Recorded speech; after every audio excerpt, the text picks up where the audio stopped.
You know that feeling that you were meant for more? You're in a situation and it's going okay and it's fine, but you're looking around and you're like, gosh, I can do better than this. There's more out there for me. Well, this is what our teams are feeling right now. LinkedIn just put out a report that said 58% of employees feel like they're underutilized. 58% of employees wake up in the morning and go, I could be doing more with my life, with my job. I have more to offer. 58% of employees are feeling like their bosses don't really know how to tap into their full potential. 58% of employees are thinking, this is it for me? This is my job? Well, that's a problem because that means over half of our employees probably aren't that excited about work, because you wouldn't be, right, if you felt underutilized. Over half of our employees might be edging towards burnout, because how do you feel jazzed up for work and excited and at your full kind of sense of well-being when you're underutilized? And that means over half of our employees are looking for the exits, because turnover goes up when we're feeling underutilized, because we think, well, I want to go somewhere that appreciates me, that recognizes my value.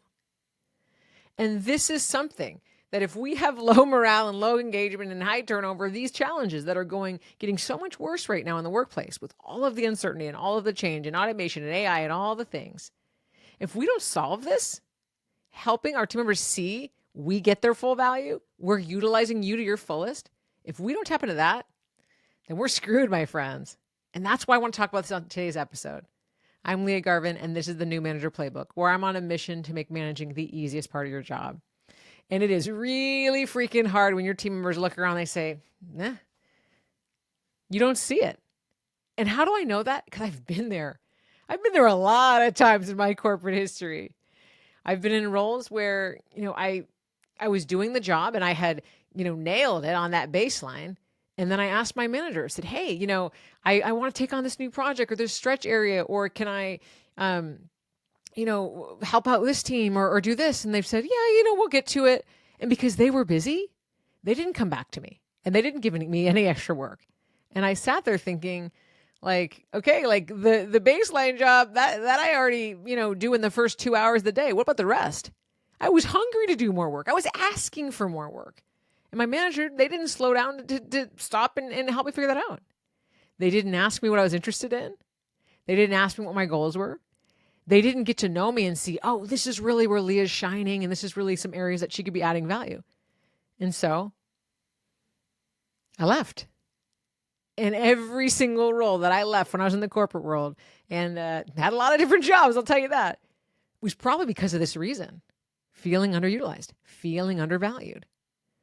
And when you talk to people and you look at low engagement right now and you look at the high turnover numbers and you ask people like, what's driving that? Most people will say, I felt like no one cared that I was there. I felt like there was more out there for me. So if you want to solve this $1 trillion problem that is plaguing and haunting companies every single day and becomes the biggest pain in the butt for you as a manager rehiring, if you want to reduce turnover on your team, you've got to dive into this. You've got to figure out how to make your team members feel more supported, feel more valued, feel utilized. Now, we don't want to feel taken advantage of, don't get me wrong, but let's think about it. I know that when I was working in a design agency years and years ago, I was working in project management. So I did the project management across some of the design projects. That meant I would figure out the schedule and the budget and make sure everything was on track. Well, I said to the business owner, I said, I really want to get involved in more of an operations role because I love looking across the whole studio. I want to figure out better processes system-wide, and I really know that I could do that. Well, he said, okay, I'll think about it. And then he never came back to talk about it. And I wasn't really sure. I felt uncomfortable. I put myself out there. I wrote this whole proposal and he didn't say anything. So I kind of felt like, well, maybe he doesn't think I'm cut out for this. But I sat there and I said, I'm not just a project manager. I can do so much more. I can get this whole studio operating on all fire on all cylinders, and we can bring in more business. We can have faster turnaround of projects. Our designers don't have to feel spread so thin. I knew I could do it. And so after a few months, I asked him again. I said, hey, this is really, I know I can nail this. Can I have a chance? Can I do this? And he said, let's talk about it in a few weeks. And again, he never talked about it. And this is a role, well, spoiler, I'm not in anymore. But that signaled to me, this isn't going to be it for you. This isn't the job to stay in, because your manager, he doesn't really care that you've made this proposal, you've shared these ideas. He doesn't see that you're being underutilized. He's okay that you're being underutilized. That's the signal we're sending our teams. And so I left, and it was easy to leave, even though I loved that team. I loved that team culture. I loved the work I was doing because I knew it was never going to change. Now, I know it can be hard to figure out. Well, like, okay, you're sitting here thinking, how do I know how to utilize all my team members? This is a little bit abstract here. Well, we've got to do the foundational things of being an effective manager. We've got to have our one-on-ones so we understand what makes our team members tick. We've got to have our career conversations so we make sure that we know what their goals are, where they want to go. We have to be having effective performance conversations. We have to be giving feedback, recognition, all the foundational things. This is why I talk about all these things in the new Manager Playbook. This is why I'm launching the new Manager Playbook program, a complete digital solution for training managers on these foundations.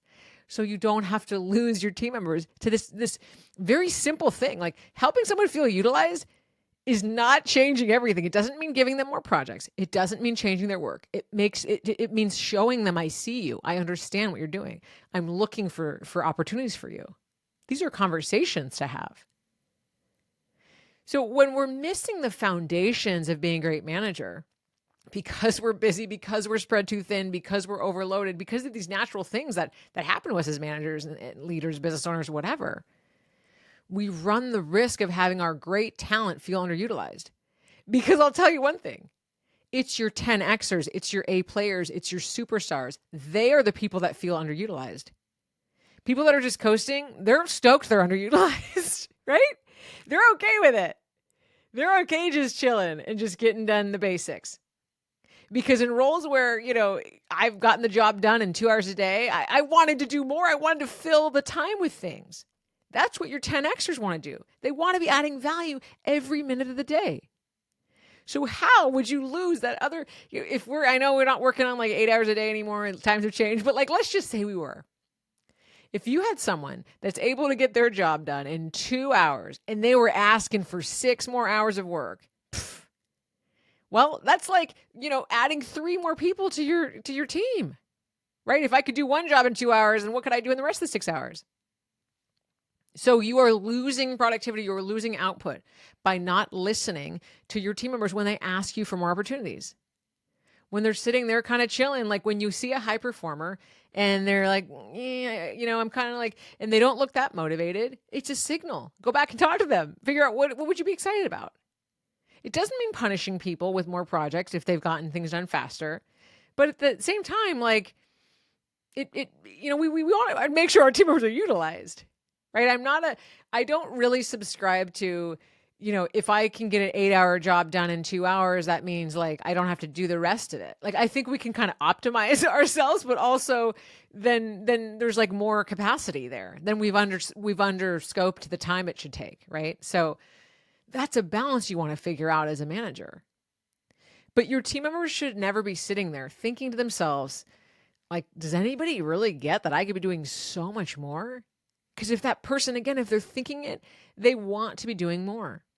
And they know it's not going to happen there, then they're going to be leaving. If they see this person doesn't get it, they're not going to let me do that. They're not going to give me that opportunity. They're not going to give me that chance. Then they're going to leave. And again, it's only your best talent that's thinking this. Don't worry. That's who is thinking this. That is who's worried. So we look at, how do we turn this number around? How do we turn around this stat? 58% of employees feel underutilized.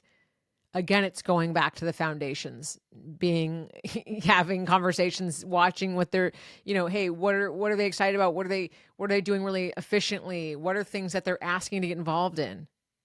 Again, it doesn't mean changing the job overnight. It doesn't mean saying yes to everything, but it's about having the conversation, getting to know them, slowing down a little bit. This is how we figure out how to utilize someone.